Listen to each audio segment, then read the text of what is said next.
রাতের শহর যত আলোয় ভরে ওঠে ততই কিছু হৃদয় অন্ধকারে ডুবে যায়। এমনই এক নাম আরিফ।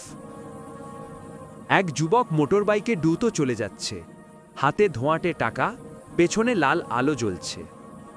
বন্ধুদের হাসি, সিগারেট, গান, কিন্তু তার চোখে শূন্যতা। এক অন্ধকার রাস্তা, ছোট এক ছেলে রাস্তা পার হচ্ছে। মোটরবাইক হঠাৎ ছেলেটিকে ধাক্কা মারে। চিৎকার, মানুষ দৌড়াচ্ছে, ছেলেটি মাটিতে পড়ে।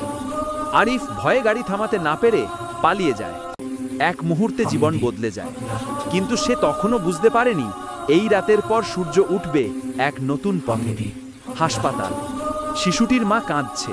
দূরে এক জানালায় দাঁড়িয়ে আরিফ এই দৃশ্য দেখছে, কাঁদছে, চোখে পানি চলে আসে।